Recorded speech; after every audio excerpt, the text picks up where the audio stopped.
faith, hope, and courage. Welcome to Liberty X Happy Hour. Whoa. Welcome to Liberty X Happy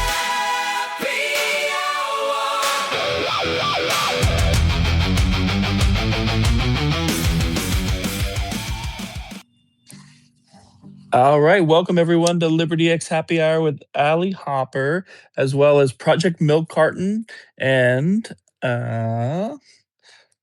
Brandy from Shepherd's Watch is supposed to be here, but I don't see her yet. That's what I was looking for just now. But we have a great show. So Allie Hopper is an amazing person. So we just like to welcome you to Liberty X, where we bring you faith, purpose, and courage. We try and highlight the stories behind the accounts on X so that you can talk about the things that matter to us and the things that we greatly care about here on X and in our lives, and the things that have affected both myself, Fido, one of the co-hosts, as well as Iron, the Iron Patriot, the great American out there, and Land of Illusion, our co-hosts here on Liberty X. So all three of us are people that have personally been affected by our topic tonight, talking about a hard topic for all of us, childhood sexual abuse and trafficking, and how we can try and do something about this horrible thing that's in our lives and in our world that we hear so much about. We talk about Epstein files and we talk about everything else, but no one really wants to say what we can do about those things. So we're trying to bring that to our lives, as well as to kind of share some of our stories that have personally affected us tonight. It's a pretty difficult topic for all of us, so you might have to hang with us a little bit. But we have some great people who have been doing some amazing things in this arena that we'd like to highlight and hopefully share their stories. So most importantly, Iron, do you want to introduce yourself and Land, and then we'll get going here and introduce our guest. Sure. All you guys, Iron Patriot here. And I just want to say thanks, Fido, for kicking this off and organizing the space this week. Speaking with the folks from Project Milk Carton, Jeremiah Bullfrog, and Brandy. She should be in here soon. I did send her the new link to this space tonight. This is a very important topic. As you guys know, at Liberty X, we care about educating people about different topics, but really try to do a call to action, get people to reading and educating themselves about the issues that are going on. That opportunity to really talk to book authors, to talk to people who are out there doing the work, doing the real work, so that we can elevate our guests and elevate the people that are doing real work here on X. And Allie is really no exception. So thank you so much for being our guest tonight, Allie. I think Fido is going to introduce you and everybody tonight. And Fido, I know you've gone through a lot this week, my brother, with your father, and you've been down in Florida and still continuing to organize this space and being the amazing, dedicated veteran that you've always been. And Land, thanks so much for doing all the graphics for us tonight. We do have our buddy Jordan here who's going to sing us in, but we had a whole lot of technical issues. So if Jordan can hang out with us till the end, maybe he'll be able to sing us out tonight when we get done with today's discussion.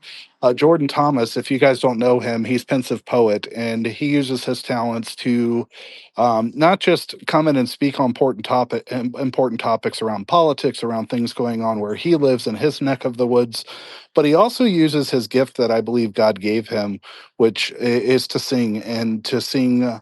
To bring his talents to Liberty X. So if you guys aren't following Jordan Thomas, you guys should be following him. He's Pensive Poet. He's up here on the speaker panel.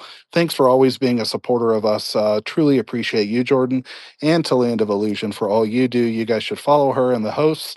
I just want to make a little note about tonight is that we kind of have a set speaker panel. So for our audience, if you guys have a question for our speaker panel, if we don't bring you up tonight, please don't take offense to it. We really want to highlight what's going on with Allie and her work and the great people like Project Milk Carton and the other folks that are doing important things. And I'm really hoping that Shepherd's Watch is in here tonight and Brandy comes up and says a little bit at the end and plugs her, and we have a conversation and hopefully have some spin-off spaces around that tonight. So again, thanks everybody for coming. We love having you guys here at Liberty X. And really quick, take a moment and go down to that pill on the bottom right corner and repost the space. Let's get your audience in here. And we apologize for the technical issues. They're bound to happen with X. You guys all know it. Land, you got anything to say before Fido kicks us off here? I thought I was kicking us off. No, hey guys, you're confusing me today. I think it's one of those days. It's just one of those days. No, everybody knows who I am. Are you kidding me? I'm teasing. No, I have nothing to say. Let's just get going. I can do the first question if you'd like. All right. Well, no, I just Oh, wanted to first jump in here and introduce our guests. So we have Miss Allie Hopper as our main guest for tonight, as well as Project Milk Carton and Brandy from Shepherd's Watch are supposed to be here. So that's Jeremiah Bullfrog and Spartan X-Ray, if he wants to take a mic as well, have done some amazing work with Project Milk Carton as well. But we are going to try and highlight Allie Hopper tonight. So to introduce her, Miss Allie Hopper is an amazing person. She's a criminologist and a paralegal with more than 10 years. She's been doing this. She started, I think, by writing Florida's anti-grooming bill and got involved in that, and then got in politics and started being involved by her legal work, and has since testified before Congress and the Senate about child exploitation, about missing migrant kids, and actually going down there and learning about what's going on and talking to kids and trying to figure out what's actually happening and how these are happening, and trying to learn how government agencies and NGOs are failing us, even though they're the organizations that are tasked by our government to do this for us. She's done real field work on the border, like I said, in the Mexico border and in Central and South America, sitting down with jailed traffickers and cartel members to learn exactly how they work and how these networks of just evil people work. Her efforts have earned her national awards, including 2023 35 Under 35 Award for Leadership and Justice. She trains cops, prosecutors, teachers, parents, and even partners with groups like Interpol to try and work across our borders with our international partners to try and bring these traffickers to justice, because there's nothing that brings our world together like getting rid of just evil people. She's always sharp and no nonsense when you hear her, and she always speaks her mind. So and tells us some real ways to try and help stop them. So welcome, Allie. Welcome to Liberty X Happy Hour. Go ahead if you want to say a few words, and then we'll get into the questions. Thank you, Fido. he did cover that really Oh, well. Yeah, absolutely. So thank you. We appreciate you being here with us tonight. So I'll turn it over to Land for our first question, and we'll just get right into it. Hi, Allie. So we want to get the person behind the account, and we really want to get to know you. And I want you to take us back to the beginning. I know you're from Florida, and I want you to tell us a little bit about your background, your family, and how you got involved in combating trafficking. I really want to know about that. Yeah, so I am the oldest of four kids. My parents, we moved around a lot when I was younger, and I think that helped shape the way that I view the world. So my worldview, the way that I look at things, we moved around a lot, basically every 2 years. That includes living in Costa Rica, Mexico, many states in the US. But getting to live in Costa Rica and Mexico and seeing policies fail their communities and their countries firsthand in my most formative years was really what shaped my worldview, honestly. When you see children approaching cars, uh, begging for their next meal, begging for just pennies and nickels just to be able to feed themselves, that really shapes you. I mean, that's not something that many 5, 6, 7-year-olds see and experience. And so when you actually see and notice that in your youngest years, it really does kind of shape your mindset and how you look at things. And then when you come back to the United States, it really continues to shape and form your appreciation for the country that you're in. And so my parents are conservative. I'm half Mexican. My dad is Mexican. His parents came here from Mexico in search of a better life. They came the right way. They came with barely a middle school education, worked hard, had 3 kids, did everything the right way, never took a single cent from the government. And, that's not to push off or put down anyone that truly needs it. That's what it's there for. But they never took a single cent. And they were able to raise 3 children. And, one became a doctor, one became a lawyer, one became an electrician. And so it really was a testament to how you can break through. These strongholds that they have over you, and you can make something of yourself. And in this country, you can work and really reach the dreams and the goals that you have set for yourself. Because in countries like Costa Rica and Mexico, you can't do that. You're born into a certain class, and that's the class that you stay in. And so it's just a true testament to the American dream. And so, with that, actually, my sister and brother were born in Costa Rica, so they have dual citizenship. But what was unique about my parents' outlook on life was a lot of American children that lived in Costa Rica, their families put them in American schools with other American children. But my parents decided that I was no different, and I was going to be attending schools with Costa Rican children. And I didn't speak the language at all. And so actually, um, I was prompted to learn Spanish very, very quickly. I was kind of thrust into that situation where you had to learn the language, learn the culture very quickly. And again, that just all shaped me to where I am and who I am today. I absolutely love that, and I love that you can say that about your parents. And anybody that knows you and has heard you speak, they can just tell that you came from amazing family. And knowing what your siblings have done too, that is amazing. That's a great story. I absolutely love it. Thank you. Yeah. So thank you so much for telling us a little bit about yourself. So before we got going, I know that we said that this was a very personal issue for our hosts here. So I just wanted to share a little bit about my story with abuse that I have shared on other spaces. But I just wanted to share it here on Liberty X while we're talking about childhood abuse. So I was young. I was in elementary school, and I have some amazing parents who had no idea that I was abused. Um, I It came about as a friend's house, so I went with my brother and his friends, and he had his older brother who was 20 something years old, who was training to be a priest. We went over to his house, and we were just playing games, and it's something I never knew anything about. And I ended up being abused by this man. I didn't have any idea. I didn't even know what sex was or any sexual experiences or anything else.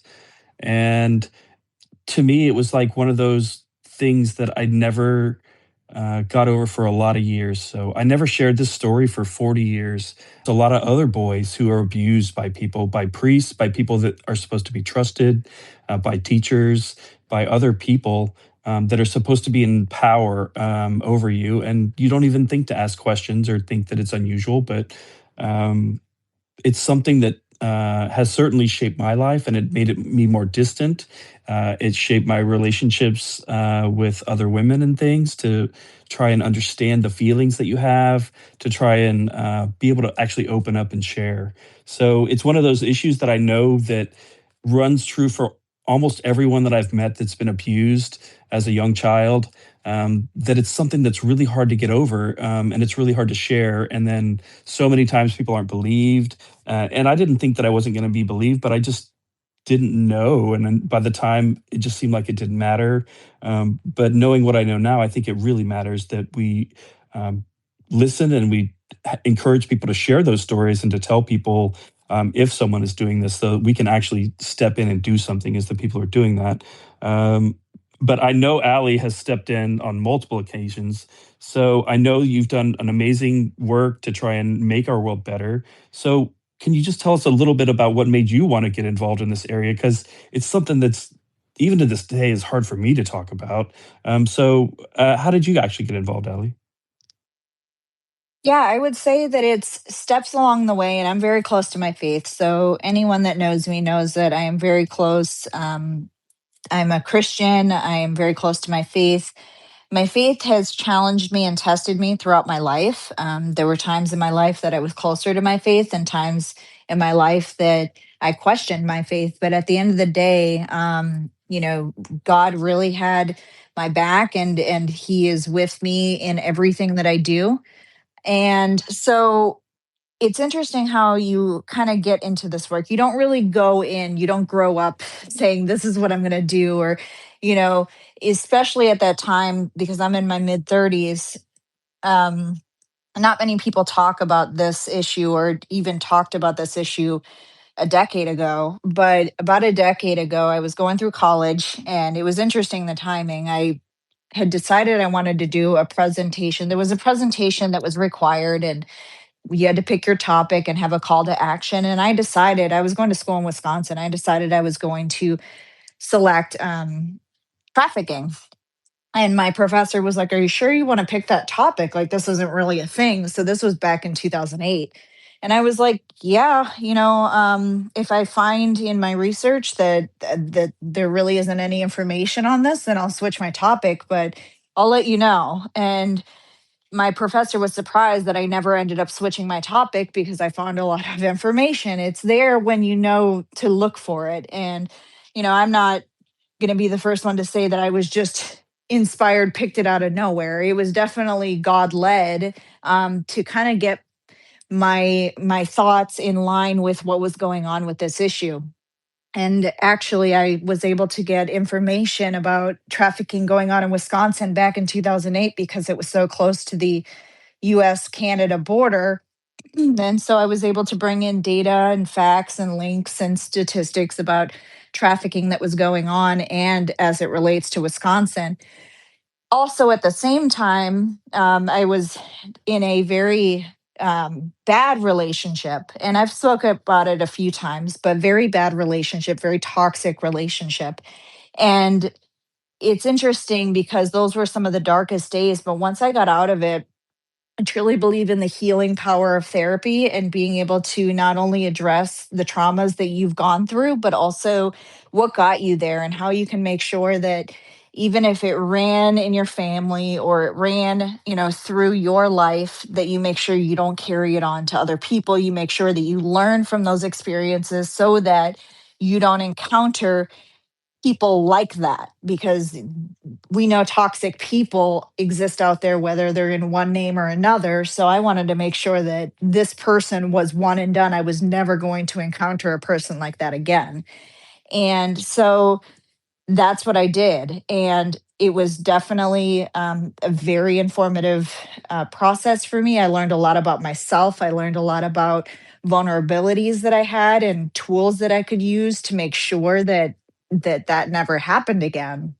And I never understood going through it why I went through it. But I think the reason why, and looking back, is because then I could truly understand the abusive cycle that a lot of these men, women, and children go through. And until you've been in an abusive cycle, it's really hard to imagine and kind of put yourself in that position. And so I'm able to, in my work, reach out to men, women, and children that are in this cycle. And even if my experience isn't to their level, I'm able to level with them in the emotions that were felt, the insecurities that were felt, the pain and anguish and the desperation. And that has really helped me understand where some of these people are at. So how I got into this work, my family and I have always been really engaged in the political process, making sure that every place that we go and everything that we do, we leave it better than we found it. So, some of the states, and I laugh because some of the states that we go into, we call out corruption regardless of who is representing the corruption. So even if it's in our own party. So some of the people, some of the states that we've gotten involved with haven't been happy with the call out that we do, but we're consistent. We're like, there's corruption, we're going to call it out. We really don't care by what name it is, by what party it is, by what gender, um, by what occupation. We'll call it out. And so uh, in Minnesota, that's where I lived before I moved to Florida. My husband is in the Marine or was in the Marine Corps. And when he got out, we moved back to Minnesota where my family was at. And when we were there, there was a position open for state representative. And I actually threw my name in. I was one of 4 people that threw my name in. And I was like, okay, well, we'll give it a shot. I've never run for office. I have no idea what I'm doing. My family and I had never run for office. And unbeknownst to me, at 6 months pregnant, I get endorsed for the position. And so me and my family look at each other and we're like, oh crap. We were not expecting to actually win this thing, win the endorsement. And even the people that were part of the Republican Party in Minnesota, they weren't expecting it either. They had already picked out who was going to be their show pony. They had already picked out who was going to be their person. And so as soon as I won the endorsement, they immediately jumped on the phone, called the state capitol, was like, we got a problem, guys. our person didn't win. And so it was a very quick process from there because the endorsement process was very delayed in that race. And so we had like 6 months to start a campaign, run it, and go to an election. I think it was back in 2016 when Trump was running for the first time. And to understand the lay of the land in Minnesota, they're blue, they're deep blue. I mean, they went blue for Reagan. Everyone's seeing the corruption now, but at the time, it wasn't as widely known. And so we ran a very strong campaign. We lost, but we had the highest door knocking out of all of the freshman candidates. I had a baby in August, was out door knocking like 3 days later, um, baby in hand, and we did the thing. And I always look back and wonder why I lost, but at the same time, that's kind of when the election process was starting to be investigated very, very early on in 2016. Minnesota had the Dominion machines. The machines went out at midnight, 100% reporting at midnight, then, went back on at 2 in the morning. And then all of a sudden, even after 100% reporting, the numbers had drastically switched. And so if you look at the congressional races and everything back from that day, it was very weird. So we just kind of took that loss and we were like, okay, it wasn't meant to be. My parents ended up running for office in 2020. Same thing happened with the machines, but it happened across the country. And then obviously you have the whole COVID thing. And in Minnesota, we had Governor Walz. So we had intense, insane mandates ruling by executive order. Our state was shut down for a year, over a year. We had the hotlines where he had set up, Governor Walz had set up that you could call on your neighbors. We had the Floyd riots, and my parents had lost the race. And then we kind of looked at the writing on the wall and we're like, we got to leave the state. Like, we've tried, we've fought for it. We didn't really have an attachment as much to Minnesota as we had to other places. So we're like, all right, well, we're gonna go to Florida. We're gonna go to DeSantis land and gonna, live free and happy and just, take a break. So we get there, we move down, and within 2 weeks, our school board decides they want to go against Governor DeSantis and enact a mask mandate. And me and my husband look at each other, we're like, no, seriously? Like, here we go. And so very quickly, we had to get engaged at the local level again. And then from there, we just haven't stopped. We started examining the criminal code. My dad is an attorney and he helped me draft the anti-grooming bill, which we got introduced, passed, and signed into law in Florida in under 8 months, and got it in Iowa. And then, in conjunction with working with Michelle Peterson, got it in other states across the country. And so from there, it just was one thing after another. God led, God inspired that he would put people in my life that would lead me from one thing to the next. And so very quickly after the grooming bill, I was like, okay, God, what's next? Let's go. And That's when I met my now business partner, Dr. Jared Sadolsky, and he had just gotten done testifying in front of Congress. And we connected, and I was like, "What do you need? I believe in this mission." And he's like, "Are you sure? You can't unsee the things that I've seen. You can't, unknow the things that I know." And I was like, "Yep, this is the hill I'm willing to die on." So I was still working for the county at the time. And I was like, "All right, well, I have like weeks on weeks of PTO because I never take time off. So let's do this thing. Whatever you need, let's do it." And so all of the work that I did in 2024 with my business partner was all on nights, weekends, all using PTO. I remember my boss being like, "Have a good vacation." And I'm like, "Yeah, uh-huh." And I remember flying out, going to the border when the border was open under Biden, just sweating my face off, having my heart broken over what I saw, and then coming back at 2 in the morning, and then all of a sudden having to just shower and get ready and go to work the next day. And I just remember it hitting me like over making sure that the color posters are the right color. And I'm like, do you guys realize like what's going on in the world? Like, I really don't care about the color shade of this poster. You know that children are literally being trafficked into our country right now, and we're worried about the color shade of this poster. So that's when it started kind of impacting me and really hitting me hard, that I'm like, these two worlds are colliding, and one is just kind of this superficial, and it's not like a negative, but it's this world of people don't realize what's going on around them, they're just living their life. And the other world that was colliding with it was what's going on, really boots on the ground. The news isn't talking about it. The Biden Harris administration is enforcing it and promoting it and encouraging it, and we're paying for it. And so, I ended up leaving my job and just dedicating myself full time to this work. And in that time, God has literally provided a hedge of protection around the work that we've been doing. Granted, we have faced a lot of demonic opposition, because when you start going after, this is a spiritual warfare. When you start going after uh, the forces that are so evil and sinister in this world as ones that would harm children, you're going to face opposition. But again, like I said, God has always come through, has always provided. And even when I didn't know how things were going to turn out, they turned out.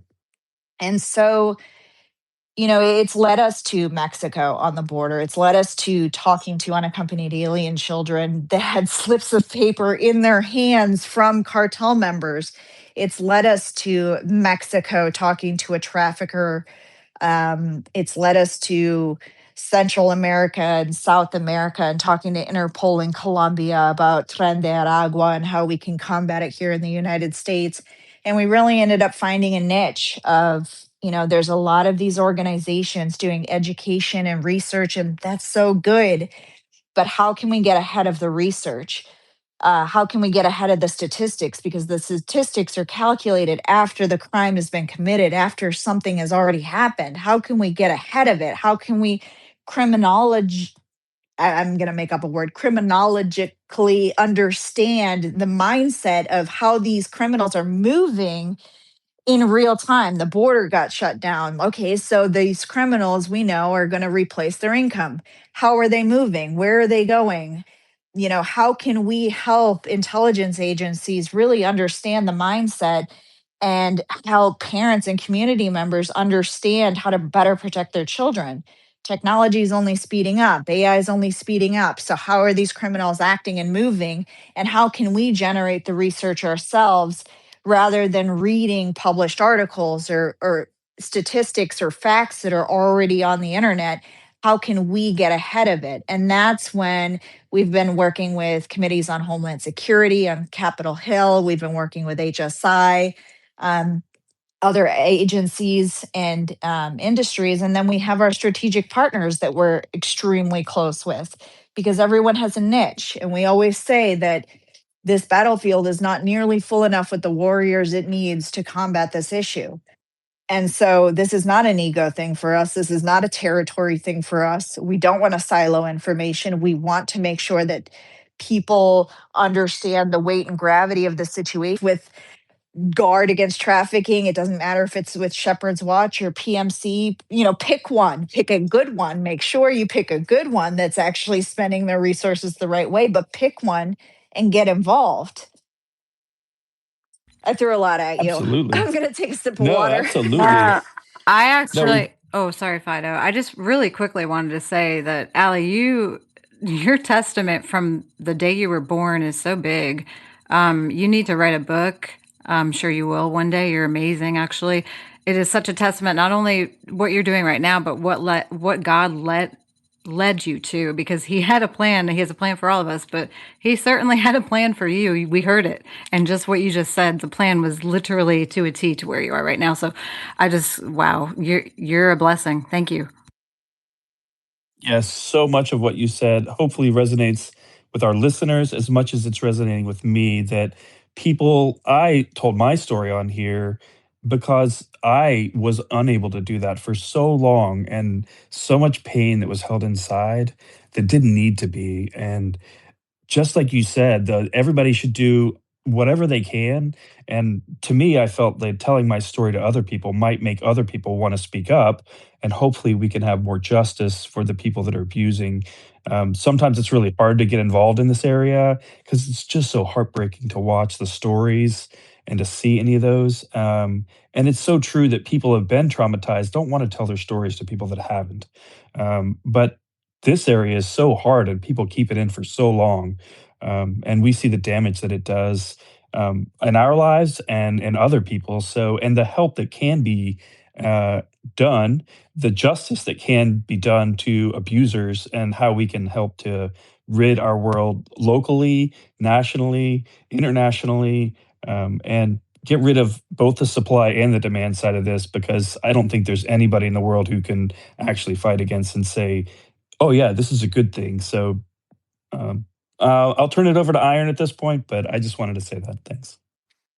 Yeah, thanks for all of that, Allie. And I think you kind of dug into this a little bit, so I might kind of modify the question just a tad. But I know in past spaces, especially when we kind of relaunched Liberty X, you talked about how a lot of men don't tell their stories, and it is difficult to tell our stories, right? And I mean, I don't think I'll ever forget the day that Fido and I were together at a beer garden in Herndon, and he told me his, and I told him mine, and we looked like a bunch. I mean, we're dudes, right? Dudes don't do that.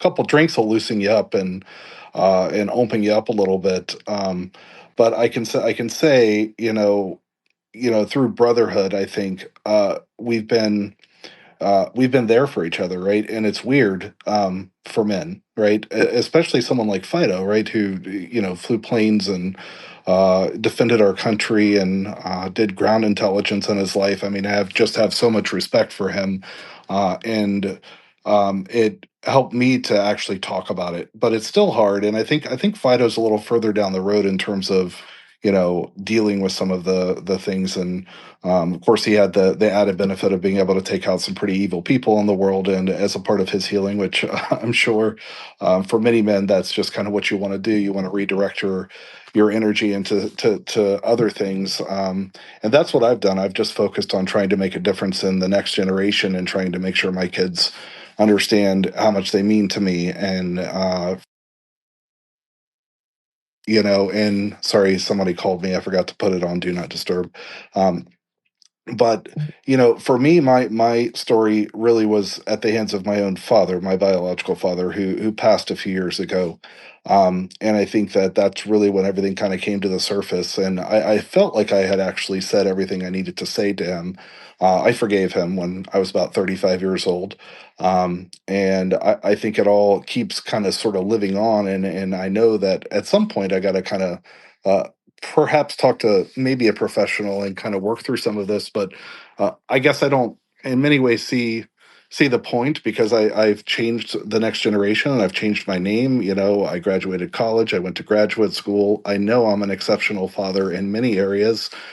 In the areas I'm not, I rely on people that are in my life that support me. And I think this space is one way that I've become comfortable talking about this, right? Because it's not something that I ever really was comfortable talking to. And interestingly enough, the first person that I ever knew was a high school teacher that I confided into, a good high school teacher, a conservative high school teacher that gave me more than carpenter and helped point me back to my faith, right? And I see how faith guides people through extremely difficult times. And I think that storytelling is incredibly important to anchor stories to the work that people are done. So I was wondering, I know you've talked about and testified about this in Congress, but I was hoping you might share a story about the work that you did down at the border and help people, a little more tangibly, because I can't get into the details of my stuff because it's just not appropriate for this space, because I don't want this to be a space where people crash out and start being upset. But I was hoping you could highlight one of the stories for the listeners that are here, because I think those stories are important, especially the ones you've seen. I know you've seen some incredible things in your life. So if you could tell us about some of that work, and then we'll jump right into the next phase. Yeah. So the first story, or the one that really comes to mind, is we're not a rescue organization, but we step into the doors that are opened by God.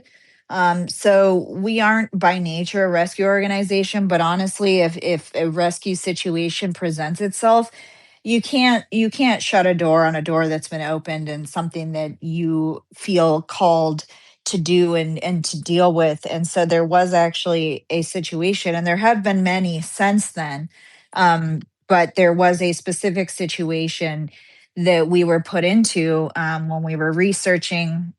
We were partnering with a goat initiative in outside of Yacumba, California, and they were taking us up this mountain area where the cartel frequents, and they traffic people, drugs, arms, all of the things. And so they were taking us up there, and because it's been very heavily walked by cartel members, they have drones. And so they were using drones with the capability of heat signatures to be able to detect if anyone was up there, so that we could make sure that we were safe. We were all armed. They put up the drone, and as we're getting halfway up the mountain in the valley, they had the drones flying, and they actually picked up a heat signature in the valley. And in the valley, if you can imagine, it's in between two like mountainous structures.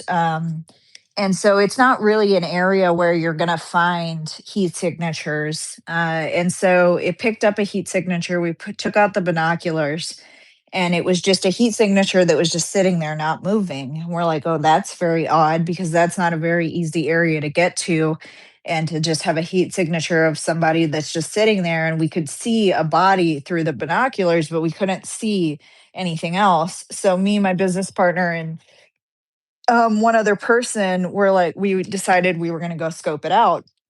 And so we went down the mountain to the nearest service road, and I'm going to make it very short because it's a long story. But we get to the nearest service road, and it's very hard for the drone to keep for us to keep eyes on the drone, because it's heavily wooded. The grass was extremely overgrown. There were barbed wire in certain areas. We get to a creek where you can see like a rope attached, where people were crossing over this pretty heavy like ravine of rushing water, like a creek. And so we're like, okay, well, that creek looks deep, and we're not going to be able to cross there, so we're going to have to find somewhere else.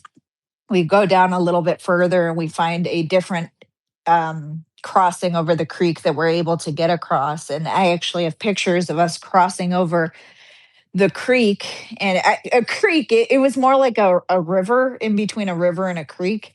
So the water was actually pretty fast, and it was around 4 o'clock. And we get over into over the river, and we start approaching this body. And we quickly realize, as we're getting up there, that we didn't know what we were reaching. We didn't know if it was a cartel member. We didn't know, what was going on. But as we walk up, we notice it's a woman sitting on the ground. And so as we start walking up to her, she has a backpack near her. And then all of a sudden, out of the trees, we see a little kid walking out. So it was around a 5 or 6 year old kid. And we start walking out, and she's sitting on the ground. She starts crying because we come to find out that she doesn't speak the language. She's terrified, and she didn't know why we were there. It's not a heavily populated area. And with me being able to kind of speak Spanish, we were able to communicate with her and find out that her trafficker had left her there because she had injured her ankle and she couldn't walk any further. And so they weren't able to continue helping her get across the border. Our surprise was that they left the child there. So we didn't really ask questions, but we realized she couldn't walk at all. And the drone, we had radioed up to the drone. The cell phones weren't working, so we had radios, luckily, and we radioed up to the people operating the drone, and they were able to. They tried calling 911. 911 was not going to respond to that area.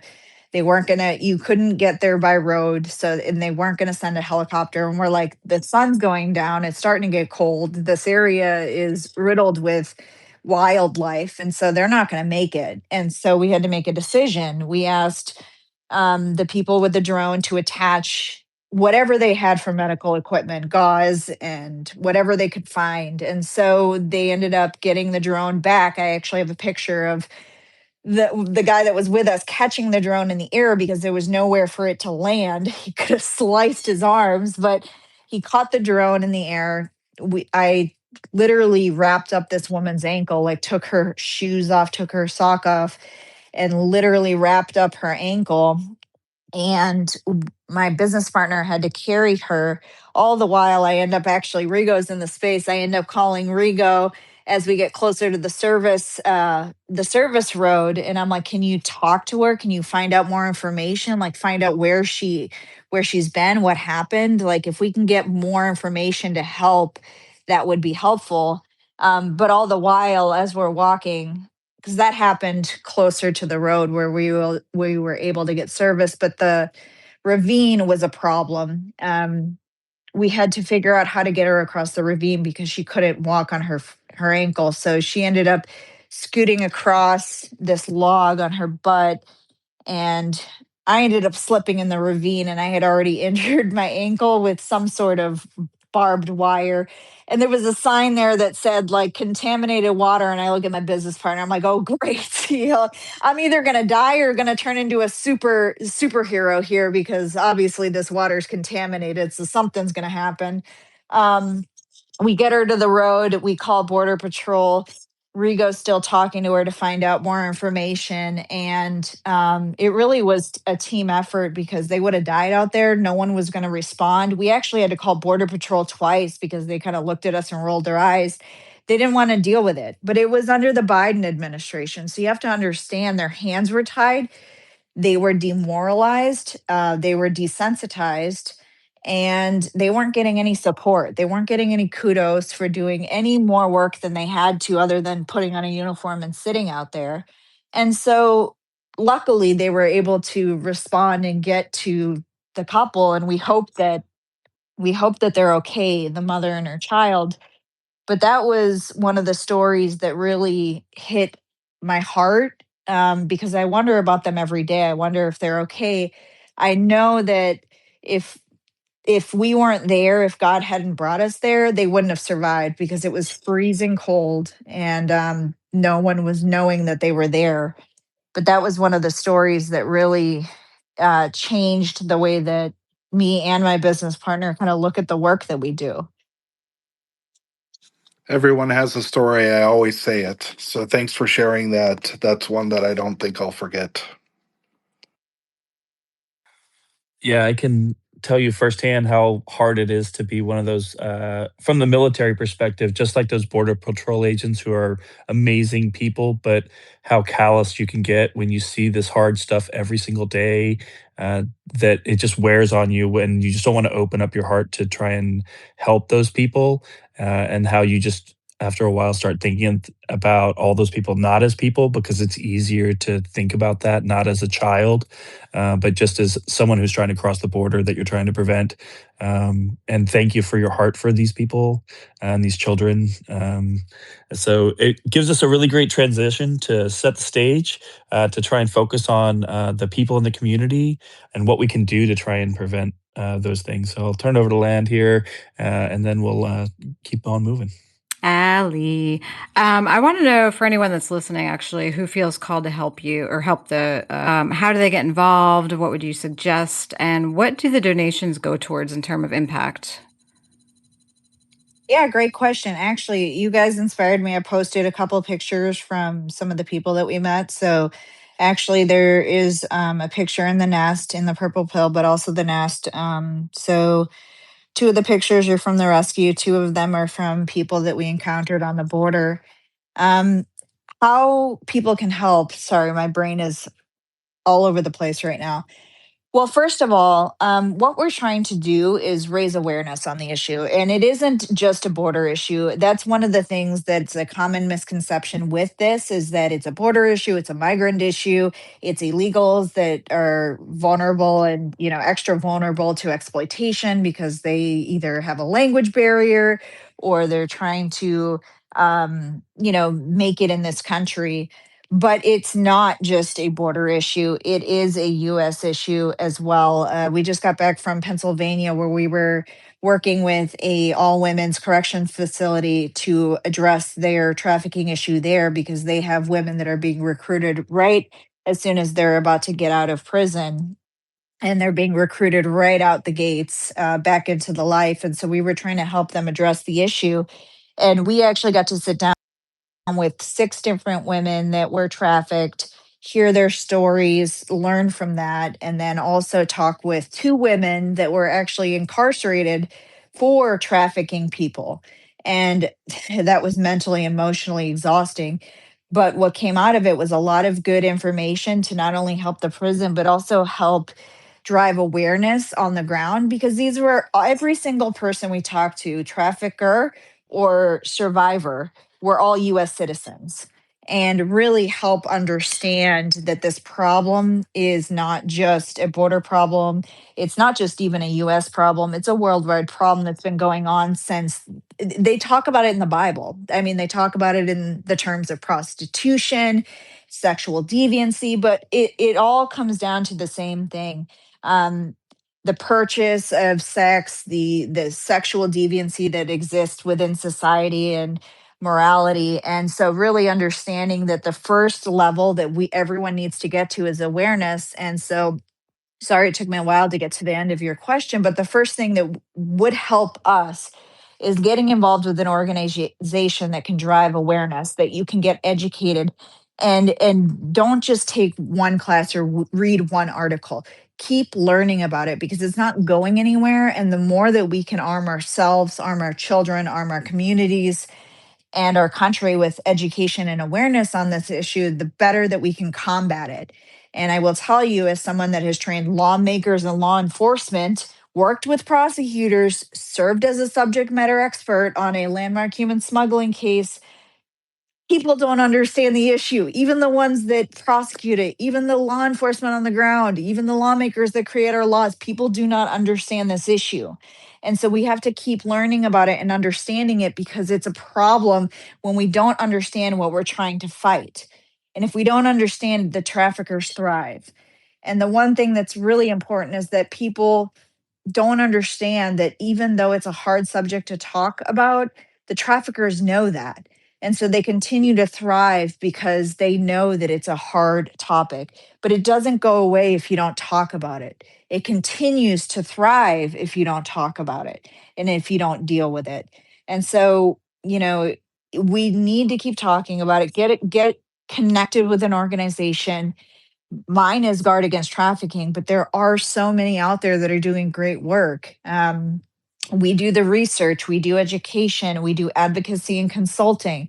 There's some that go into illicit massage parlors like Shepherd's Watch. There's ones that do research and raise awareness on missing children like Project Milk Carton. there is a spot for everybody in this fight, whether your background is in finances, study what the bank transactions are doing and how these traffickers are moving money. If your background is in cryptocurrency and Bitcoin, great. Traffickers are moving money. They're actually moving images and videos through cryptocurrency. Get involved that way. If you're in the medical industry, there's nurses and doctors that actually are the first points of contact that many survivors get when they're away from their traffickers. Understand how you can identify the signs, understand how you can go out into society and see if something's wrong. And even if it's not trafficking, if something's wrong, say something. Because whether it's domestic violence, whether it's trafficking, whether it's something, if something's wrong and you can be the catalyst that changes that person's life forever for the good, then we all need to be educated and activated. So not just educated, but activated. And so, Land, I hope that helps answer your question. The first level is awareness. The second level is activation. And so that's where I would say get educated, get aware, and then get activated. It does. Thank you. I know even when I try to talk to my mom about it, she, the older generation, they do not want to hear about it. They turn their, no, I don't want to hear about it. It's so important. And I know I'm going to pivot real quick, and this wasn't in the plan, but have you seen the movie Girl in Room 13? Because that deals with teenage, I don't know if you've seen that with Anne Hesh. I might have. I've seen a couple of movies. I don't only know if say that's it, one of them. yeah, when I watched it, I had to pause it and go back because it was that traumatizing for me to even watch it, because it dealt with the older kids who meet people and they become friends, and then it's a whole big thing, and they get trafficked through people that they actually know. So I just wanted to put that out to everybody. I feel it's such an important movie to watch. It's very hard to watch because it is just something that you just never would expect. Hotels are involved, banks are, everybody's involved with it that you wouldn't think. But it's a good one to watch if you haven't, with Anne Hesh, Girl in Room 13. I'm going to pause because that was just an improv real quick. Oh, it's all good. So this whole thing is just an amazing lead in. So thank you, Ali, so much for being here with us. But just like you talked about, we have a community of people here on X who do want to talk about this, and we do want to make our world better, starting here in Liberty X. But we invited other people to be part of our speaker panel here tonight. And originally, this started as highlighting them when you agreed to come on the show. So we have the team from Shepherd's Watch, who's there, and Project Milk Carton. So Jeremiah, if you want to say something here and tell us a little about Project Milk Carton. So Jeremiah Bullfrog, he is involved, and tell us just a little bit about Project Milk Carton and what you do as a part of that. Okay, yeah. So I too, and I don't talk about this much, and I don't like to call it a survivor. I call it a warrior because I've fought my way through life. And what we do with Project Milk Carton, when you think about missing kids, everybody instantly goes to trafficking, but our own kids here in the U.S. Face many different things, and one of those, per NITMIC, they deem kids, three different categories. There's missing, runaways, and throwaways, right? And all those kids end up in a trafficking situation or in a situation on the streets, groomed in one way or the other. There's many different forms of grooming, gangs, drugs, etc. We all know what that leads to. I myself was in that throwaway category, and grew up at a young age. Moved from southern Mississippi to St. Louis, and ended up in the streets as a throwaway, and was groomed into gang situations. So I don't go too much in detail, but basically faced all forms of abuse you could possibly think of. It's seen things that don't. I don't talk about this because I think it was Iron Patriot that said, guys don't talk about this type of stuff. So that's why you never really hear me mention it much. But to me, that's what got me into this fight. Leading up to what Project Milk Carton does, I've been attacked in many ways on this platform. And one of the individuals that attacked me, the truest thing he ever said was that all I do is go on mics and speak about kids. Well, it's 100% true, because that's what I've done and what's led me to where we are right right now. And there's many people in this place, that host spaces that can tell you early on, Shell, Margot and Gigi from Punch Bowl, and Marlon from We the People spaces. That's all I've done since my existence on this platform. In doing so, that led me to come across and connect with Andy, which I knew him prior to. One of the best writers I've ever met in my life. We and I went to him and was like, look, man, I think it was around the Hawaii fires and whatnot that I was like, I've got all this research and I need somebody to put this out, and that's what I did to many influencers and writers, was research for them, and then they put the information out, and we started looking into the Hawaii fires, which led to the NGOs that were involved in that led us to focusing more on the border stuff, and we've got a lot out there, exposed all that since I don't know what time. It's been a long ride. 2022, 2023. We were kind of the first ones to start putting that out there, which and exposing that in real time when it was happening. We were, I think I said this the other day. Somebody brought up Doge, and like we were the Doge before Doge was the thing. We were Doge before Doge was cool. But anyways, I digress.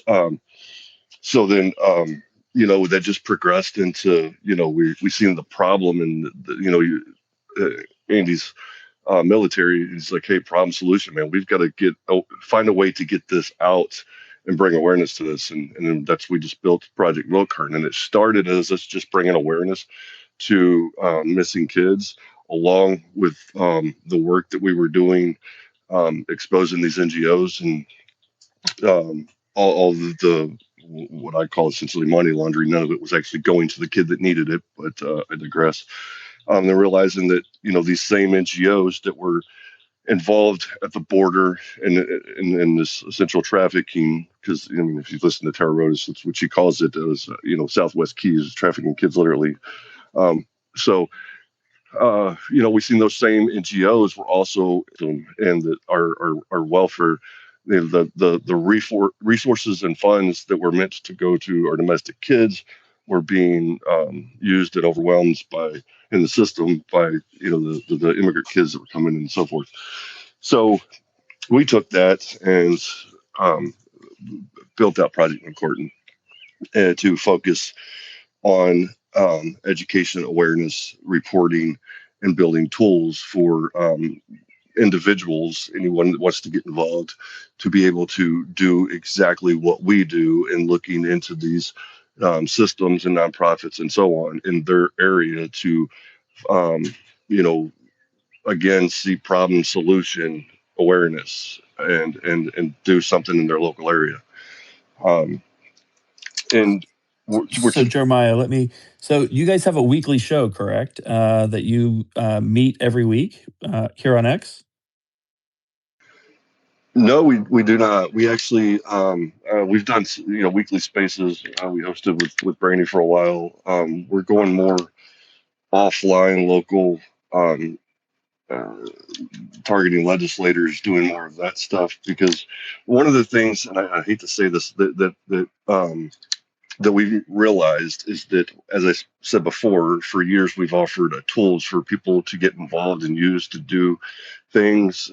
Nobody's using it. So to the point now, if we don't, who will? So we're focusing more on. Today I just sent out 10 emails to legislators to implement our tools to audit and bring awareness per Trump's EO to implement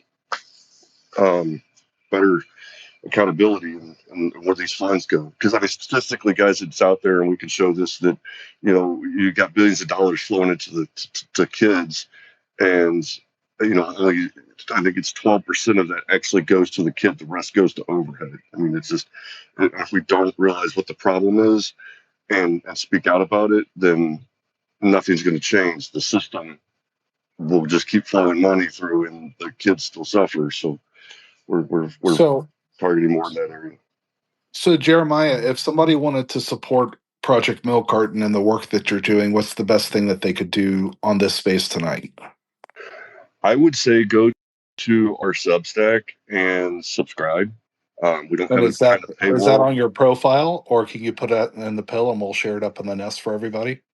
We absolutely can. Or you can Okay. go to Andy's profile. I know it's on his. Or Project Milk Carton. It's within. I got it. Okay. Okay, We'll perfect. get that shared for you. Okay, Jeremiah. And So, I say that the reason why that's the best way is because that's also where we do our reporting. We also have a media side where we report on all the findings and other things that we find to bring awareness and education to it. So you're not just supporting us, but you're getting educated as well at the same time. So that's our whole goal. But I would Yeah, also say that absolutely. I mean, that's what we're trying to do. We're trying to bring awareness to all these organizations. So we're trying to we want to bring you back and want to have another show about this because this is not our only show about trafficking and abuse. And originally, like I said, it started out as highlighting Project Milk Carton tonight. So I'm not trying to cut you off here, but I was just trying to give it a little bit of time for another amazing organization and to talk to Brandy. I think she's here now, right, with Shepherd's Watch. yeah, I believe so. So thank you so much. We definitely want people to get involved. So Brandy, could you just tell us a little bit about Shepherd's Watch now, and then we can learn about another organization that's also working in this area. Absolutely. First, I want to say thank you for having all of us in here, but thank you especially for highlighting Miss Allie Hopper. This is definitely not about Shepherd's Watch, so I'm going to start off by saying that Allie Hopper not also is the president of Guard Against Trafficking, but she's also an advisory board member advising the Shepherd's Watch team. That is a hand-picked pool of very educated, highly professional, and knowing exactly what they're doing in their lane type of people. And we were honored that she took that role, as well as Guard Against Trafficking as a strategic partner of Shepherd's Watch. So that's very important because, like she said before, we all need each other in the different lanes to be able to consult. We need to be able to focus on what we know best and as a specialty, right? And then consult with those that we know are doing the work. And so that's why we're extremely grateful and honored to have both of the organization and Allie a part of Shepherd's Watch in some capacity. And for ourselves, so my name is Brandy. For anyone who doesn't know who I am, I'm the Truth Fighter 33, the chick down there with the fire behind her hair, the orange profile. That's my personal profile. For Shepherd's Watch, our lane is investigative intelligence. So one of the examples, like Allie gave, is we do go into illicit massage businesses, take in intel from that visit, and turn it over to law enforcement. So we're not only going in just to see what is there, we already know where we're going and that it is a hotspot for trafficking. So our investigators actually go in, and we took Allie and Dr. Jared Sadolski for a 2-day ride along. That was amazing, and I did put the footage that they shot in the bubble down there. I was trying to find it on Guard Against Trafficking's feed, but I couldn't find it. I posted it in the nest too. Okay, Brandy. cool. So that gives a firsthand look of what we do as far as the IMBs, illicit massage businesses. And then we also work alongside of law enforcement. We assist them with the data intelligence that they need to be able to recreate what we give to them and go make the arrest for trafficking. So, but that is our niche. We're data intelligence geeks. We have an intel team that is very effective, and we've actually been growing the law enforcement connections rapidly. A lot of people around the state, a lot of different states are ready to step up and do something about it. So I do believe that these types of spaces, all of us talking in our communities, right, that definitely is getting the word out. Allie Hopper being on Fox News and everywhere else that she has shown up, including Trump's feed on Truth Social and everywhere else, all of that is making a huge difference. And we're very grateful that they have given her such a more of an open, I would call it an open invitation versus anyone else to highlight what she's doing, because Allie and Jared truly are doing work we do not know any other organization doing what they're doing at all. And it is very important for all of us in this fight to know what comes from those traffickers, right? How things are moving, what they share. And so this is just a circle of showing you what truly the importance of all of us being strategic partners means. We have to stay in our lane. So we're just very grateful that she's around, and that's what we do in a nutshell. We do educate, but the most places we're educating right now are on X. So I hold the Tuesday night Protect the Children's Space, which is on my personal profile down there every Tuesday night. I did put the next space in the bubble so that y'all are aware of it. It's always pinned to my profile. And then on Thursday morning, we hold the Circle of Protection space here on Shepherd's Watch profile. Allie is always in there as well. We're partnered with Guard Against Trafficking in there. So we just try to keep everyone on X and everywhere else, because you can share it out on other platforms, aware of what's really going on, not just a talk space where we talk about here's what's happened and then you walk away and wonder what you can do about it. We always try to bring a call to action. And I want to say a special thank you to Allie as well. Because of those spaces, she will be watching through the week and be like, hey, what about this? We need to talk about this. Hey, I just saw this. We need to talk about this. And so she is extremely active in building that content as well. And so I just want to give her a personal thank you for that.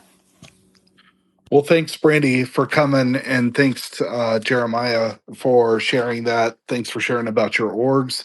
This really is kind of a part one of many, hopefully, to come on how we can kind of bring this messaging together, especially for people who don't know about the work that's going on. We see things happening, but seeing it articulated so well tonight and grounding it to these stories, I think are really going to help people remember you guys, your organizations, and what you do. So what I'd like to do really quick is, since we are a call to action space, every single person in this space right now can go up to that nest or down to the purple pill and go to Shepherd's Watch and post the video that Brandy took the time out for tonight.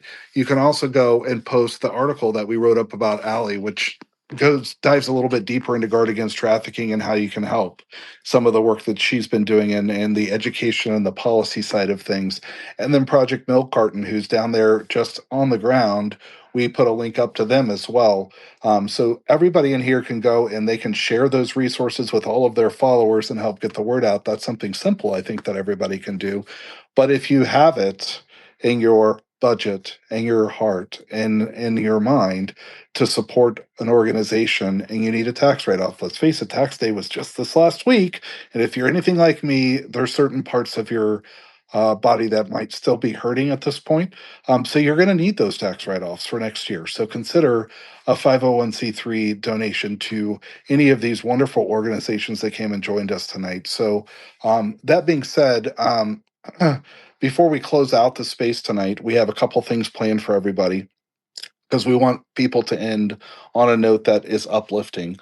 Does anybody else on our speaker panel, Jeremiah or Shepherd's Watch, you guys want to have any final thoughts before we close out tonight? Yeah, so I just wanted to point out real quick that for the call to action, we do have projectmilkcarton.org, and that's where you can find training and volunteer and how to use those tools that I was mentioning for free to get involved in your local area. And my DMs are always open, so if you guys need any help navigating or any questions about it, just feel free to contact me. Yeah, so follow Jeremiah Bullfrog and projectmilkcart.org. And Brandy, really quick for you, any final thoughts? I just want to make sure everybody realizes that we do need everybody involved, whether it's a retweet, whether it's a donation, whether you can be a volunteer in a different capacity. We all have areas that you can help. And it does take a true, solid team to get the message out. So I just want to encourage everyone to do that. Go check the organizations out, see what they need you to do, what you could do, because there is a spot for so many different people. And again, just thank y'all for being here tonight. We just want to thank Liberty X too for hosting, right? Because not many people truly call organizations in to hold spaces like this. And that is what we need. None of us are on Sound of Freedom, right? None of us have millions and millions in the bank to do what we need to do. I can tell you right now, for Shepherd's Watch, our capacity was just increased so much that we have over 200 cases waiting on us. And we're one team that does what we do across the United States. No one else does what we do, how we do it. No one else. So that's the urgency, and please get involved. And again, yes, absolutely. Donations are always welcome, but there's so many ways they can get involved. And I just want to, I'm not doing any of us justice if I don't say that. And going back real quick, we believe what we have is a heart problem. Shepherd's Watch believes it's the heart problem is what's wrong. We need to get involved and step up for humanity because no one's coming to save us. We have to do that ourselves. Thank y'all again. Thank you, Brandy. Thank Appreciate you, that. Brandy. And Allie, any final thoughts for you before we close out? Yeah, so a couple of things. This is the lane that we picked to dedicate our time and energy to.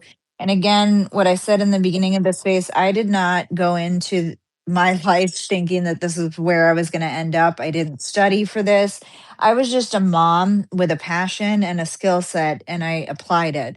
And so anyone can do what we're not necessarily at the level that we're doing it interviewing incarcerated traffickers, but anyone can activate and do what they need to do and kind of tap into their God-given skill set to make a difference. And whether it's in combating trafficking or election integrity or getting involved in the political process, children in your community.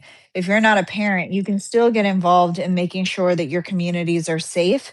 And it starts with a conversation. It starts with education and a conversation and making sure that you're spreading awareness on this issue because it's not going to go anywhere until we do something about it. And so if every community member, every community made sure that their communities were tight, they were connecting with their sheriff's office or their police department and asking the right questions, making sure that their law enforcement is focused on this issue and going into elections that their elected officials or their candidates were focused on this issue, then we would be giving the traffickers a run for their money. So I just encourage everyone that even if this is not your hot button issue, the way to secure our future is to make sure our children's hearts and minds are protected. That's how you control the next generation, is by breaking down the hearts and minds of the next generation. So if we can make sure that those little hearts and minds are protected, preserved,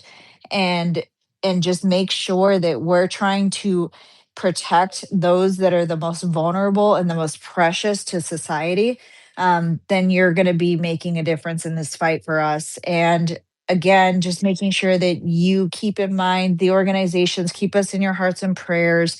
If you have it in the budget, consider a donation. It is the lifeblood of many of our organizations. We just for our organization, we will do the work with or without the donations because you can't shut the door on combating human trafficking. You just can't. But the donations definitely make it easier because every single dollar, every single cent that comes in to our organization is used to conduct the research that we're doing, and we're trying to just amplify and multiply the effect that we have. And like Brandy said, we are being called in so many directions. So if we have the ability and the capability to activate more boots on the ground, that only helps further the message. So again, thank you so much for having us, for having this space. Iron, I did send you the song.